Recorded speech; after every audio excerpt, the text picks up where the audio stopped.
Venerable Can.Moses Banja mu butongole atuuziddwa mu ntebe y'omulabirizi w'obulabirizi w'ennamirembe nga kati ye mulabirizi w'ennamirembe ow'omukaaga nga z'embigere byabadde omulabirizi w'obulabirizi buno. Reverend Wilberforce Kitolwalira awummudde olwaleero oluvannyuma lw'okuweza emyaka egy'essalira egy'omulabirizi atwala ennamirembe. The member who calls you is more than able to accomplish what he started. And as I end, I'm fully persuaded that God is calling Namirembe Diocese to arise and sign again. Omulabirizi wa South Ankole Reverend Nathan Ahimbisibwe yakulembeddemu okusaba nga yeekokkodde abakulembeze abeerimbika mu buweereza naye nga babuzza mabega. Omukulembeze yenna, it is not only cake to share. Tewala keke yokka yakugabalwa, but a stone to carry. Ate obeera n'obuyinja obw'okwetikka.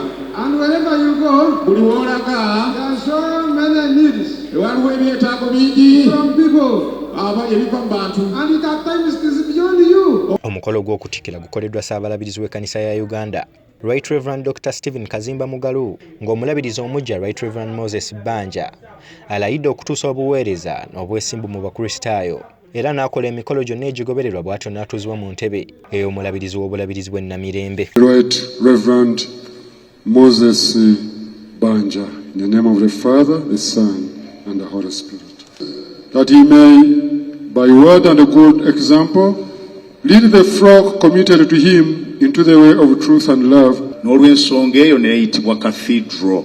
Bassaabadinkoni bagenda kukola omulimu ogwo bamutuuze mu ntebe ey'omulabirizi entongole ow'ennamirembe nga bakulemberwa Diini wa Lutikko.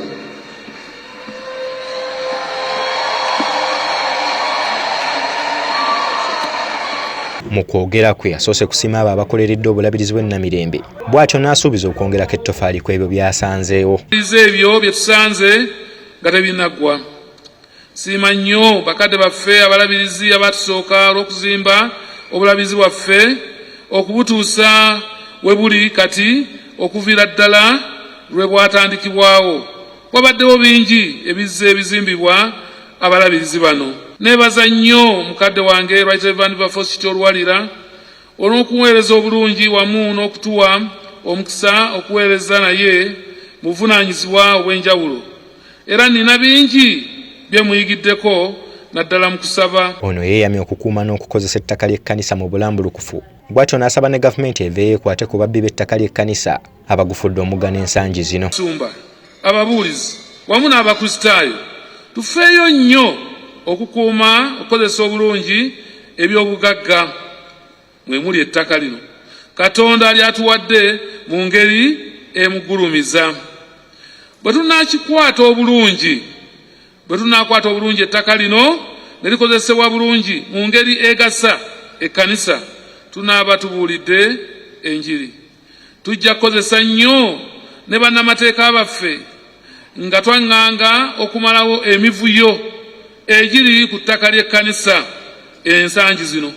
Tusaba gavumenti ya Uganda etutaase ku bubbi bw'ettaka ly'ekkanisa. Ssaabalabirizi w'ekkanisa ya Uganda the Most Right Reverend Dr. Stephen Kazimba Mugalu asimye obuweereza bwa Reverend Wilberforce Kitolwalira bw'atyo n'asaba amuddidde mu bigere okutambulira mu kkubo lye. The peaceful retirement of our brother Bishop Wilberforce Kitolwalira and Mama Faith Walira, I'd like you to note the season of Advent we are in, the season when Christ, the Prince of Peace, came to this world to redeem humanity.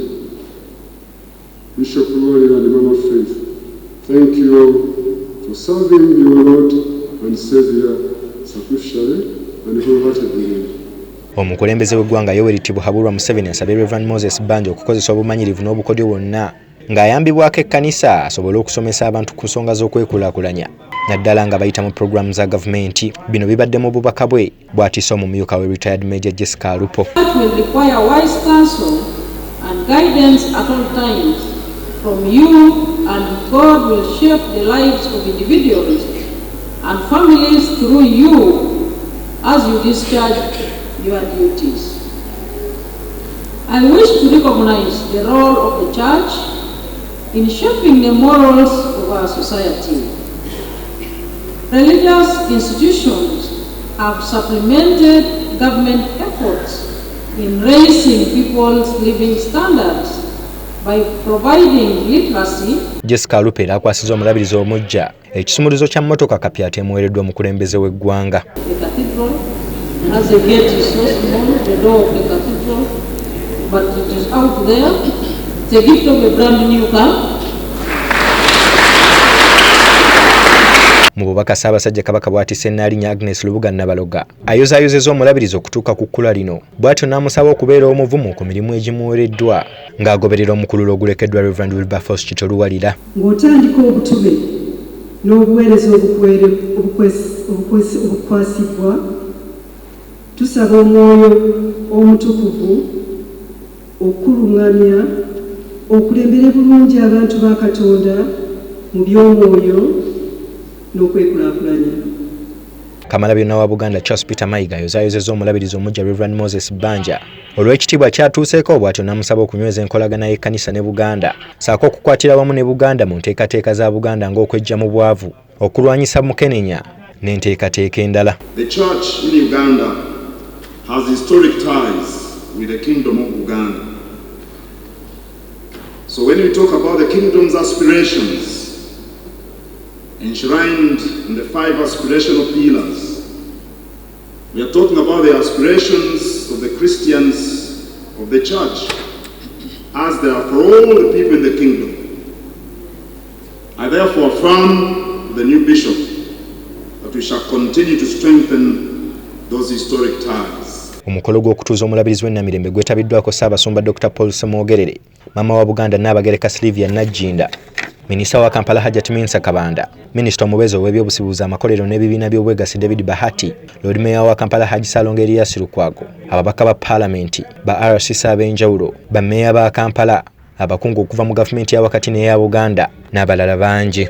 Ibrahim Sebunya, Delta TV ya Masukkulumu.